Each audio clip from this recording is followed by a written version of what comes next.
tepat di hari ulang tahun pernikahan saya pergi membeli narkoba dan akhirnya saya malah tertangkap. Saya Sonya Soraya, saya konselor di Balai Besar Rehabilitasi BNN dan ini kisah hidup saya. Rio, kamu ngapain? Di pinggir jalan gini kamu nyabu? Eca! Soalnya beneran yang lo bilang di telepon? Lo putus sama Rio? Iya, Ca. Gue gak nyangka dia lebih milih barang haram itu daripada milih gue. Udah kenal loh sama calon suami baru mama? Suami baru? Iya. Aku bingung ya, Om. Kenapa ya orang-orang tuh pada narkoba? Apa enaknya coba? Ya, kalau kamu belum coba, ya kamu nggak tahu apa enaknya. Enggak, Om. Kita nggak perlu makan kotoran untuk tahu kotoran itu enak apa enggak. Bohong itu mah.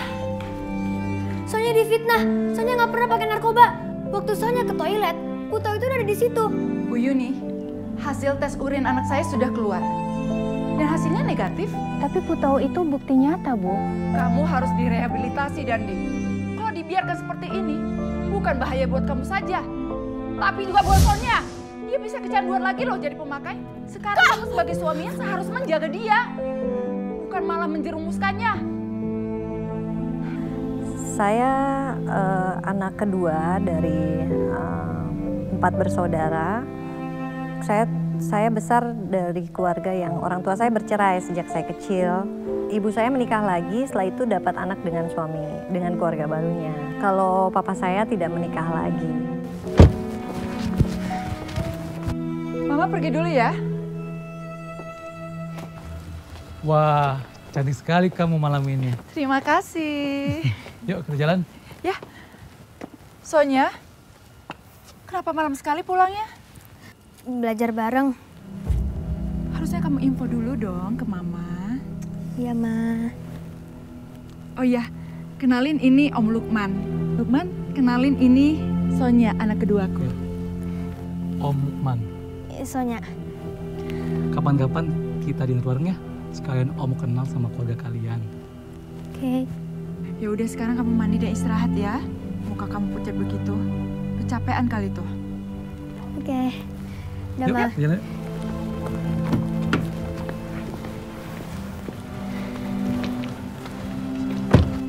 Udah kenal loh sama calon suami baru mama? Suami baru? Iya. Hebat ya. Udah janda, gak muda lagi. Tapi tetap masih dapat bujangan.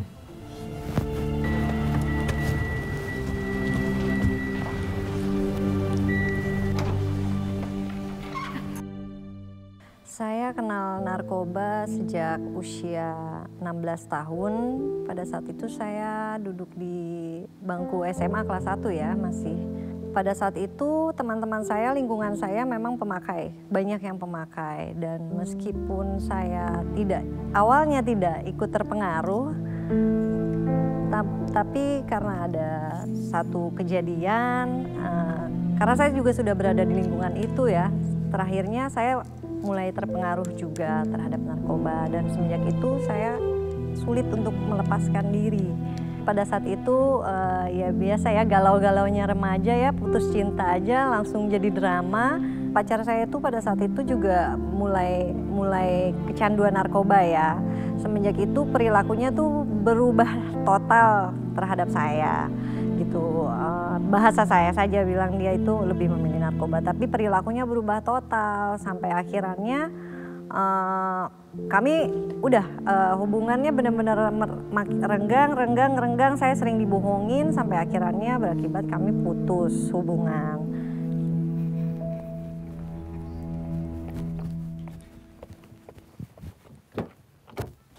Rio, kamu ngapain? Di pinggir jalan gini kamu nyabu? Apaan sih kamu? Tutup pintunya, tutup. Aku pikir yang aku denger dari teman-teman aku tuh hanya gosip. Ternyata beneran. Kamu nggak takut ketangkep? Aku nggak bakal ketangkep kalau kamu nggak teriak-teriak gitu. Baik banget sih. Rio, ini tuh di sini sekolah aku. Mending kamu nggak usah jemput dan nungguin aku kalau misalnya kelakuan kamu tuh kayak gini. Aku cuma iseng. Suntuk nungguin kamu pulang sekolah. Heh, aku nggak nyuruh kamu nungguin ya. Ini kemauan kamu sendiri. Ya karena aku sayang sama kamu. Udah, nggak usah bilang sayang kalau misalnya kelakuan kamu masih kayak gini. Kalau kamu beneran sayang sama aku, kamu tinggalin barang haram itu. Atau kita putus. Gimana? Kamu mau ninggalin barang haram itu atau ninggalin aku? Oke, kamu suruh aku milih. Dan aku milih putus dari kamu. Iya. Lagian kamu ngapain sih ngatur-ngatur aku?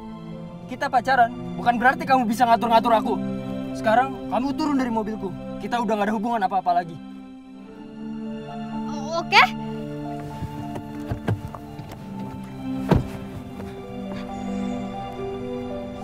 Ih.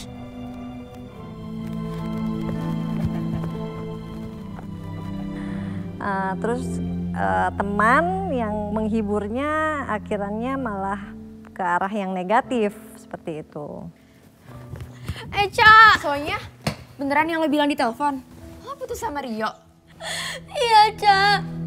Gue gak nyangka dia lebih milih barang haram itu daripada milih gue. Kalau gue pikir ya, lo ngomongnya di waktu yang gak tepat Sonya. Gak tepat gimana maksud lo?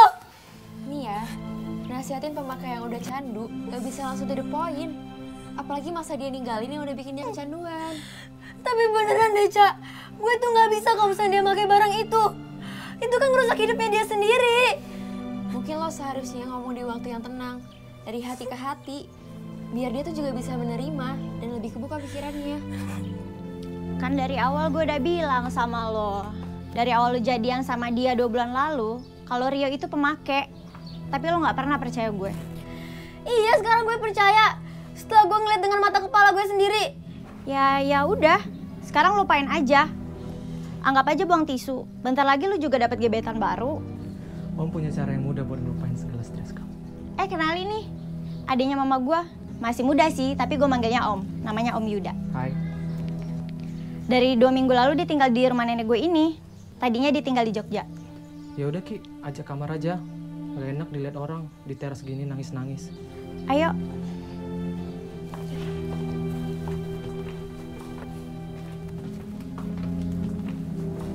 Dan kebetulan teman dekat saya, tempat saya bermain itu memang saudaranya, sebenarnya waktu itu omnya itu memang pengedar. Lo tau gak, om gue yang satu ini paling pinter banget kalau buat nanganin masalah yang stres-stres. Apalagi kayak lu, lagi stres banget sama patah hati lo itu. Tapi dengan syarat, lu mau dengerin deh saran dia. Jadi gini, Om punya obat penenang. Jadi, kamu minum aja ya. Obat penenang? Bukannya perlu resep dokter ya?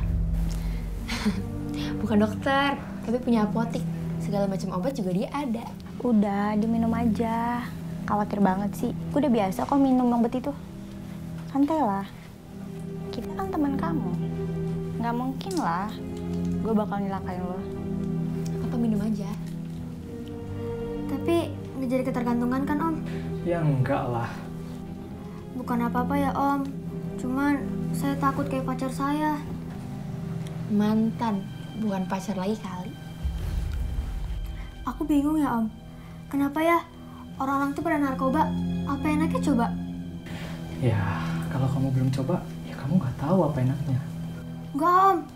Kita nggak perlu makan kotoran untuk tahu kotoran itu enak apa enggak. Pinter kamu. Udah minum aja.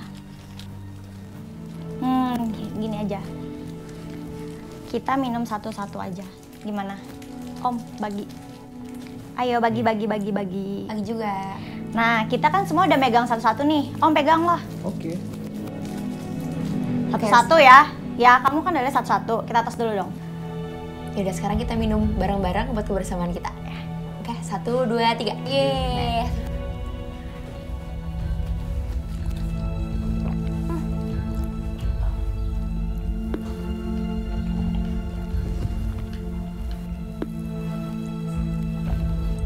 Gimana rasanya?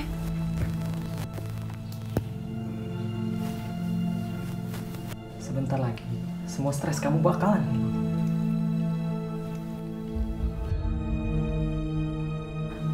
Nah sebenarnya pada saat jujur waktu pertama saya pakai saya nggak tahu pengaruhnya di mana ini. Gitu kok teman-teman saya ini pada seneng gitu ya setiap hari menggunakan zat ini gitu. Sedangkan saya pribadi pada saat itu mengobservasi gitu ya, efeknya terhadap diri saya kayaknya kok enggak ya gitu ya. Tapi terus menerus akhirnya gitu kan, berusaha pengen tahu efeknya sebenarnya apa yang dirasain teman-teman saya ini gitu kan, sehingga sepertinya mereka bisa merasa senang gitu kan, merasa rileks dan lain sebagainya. Tapi saya belum merasakan itu. Mulai-mulainya ya bohong-bohong sama orang tua, uang untuk bayar SPP sekolah dipakai, dengan alasan ke orang tua bilangnya hilang, untuk beli buku udah mulai di markup gitu kan. Ya dari situ untuk memenuhi kebutuhan untuk terus membeli. Pada masa itu masih uang jajan tuh masih bisa kita dengan patungan ya, 5.000 itu dapat dulu. Tuh, apalagi belum dosisnya kita juga belum tinggi pada saat itu ya. Jadi dengan uang jajan 5.000 kita patungan terus dapat. Efeknya pada saat itu ya sudah mulai di kelas tuh kan sudah mulai nggak fokus ya. Gitu, bolos karena kalau pagi-pagi masuk kelas akhirnya nggak jadi, malah lebih milih bolos untuk cari narkoba, pakai bareng yang sering banget ya, selalu setiap hari 3 orang, perempuan semua. Pada saat itu hampir dikeluarkan dari sekolah gitu, jadi pernah ketahuan menggunakan di kamar mandi sekolah oleh guru gitu kan. Pada saat itu saya memang pinter banget bohongnya, sampai orang tua lebih percaya sama saya ketimbang bukti yang udah disampaikan oleh pihak sekolah.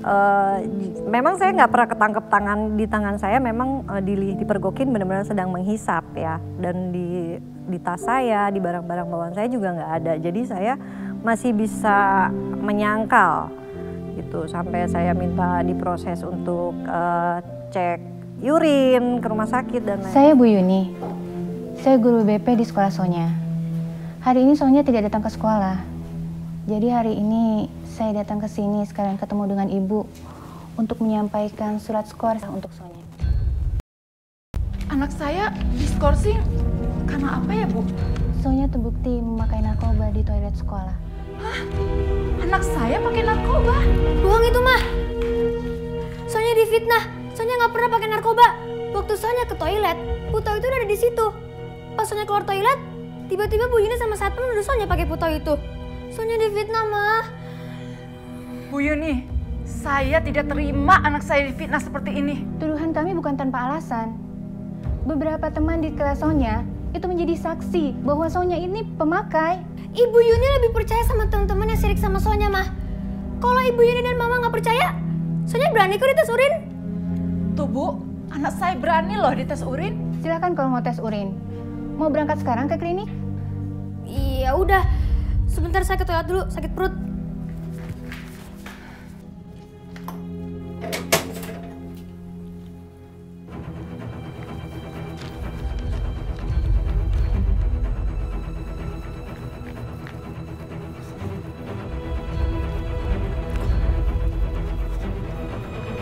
Jadi sebelum, kan saya udah nuntut nih, ngajuin sama sekolah, saya mau buktiin dengan cara tes aja saya ke rumah sakit. Waktu itu saya memang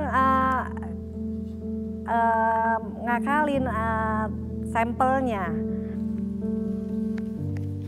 Sharon, tolongin gue. Sonya.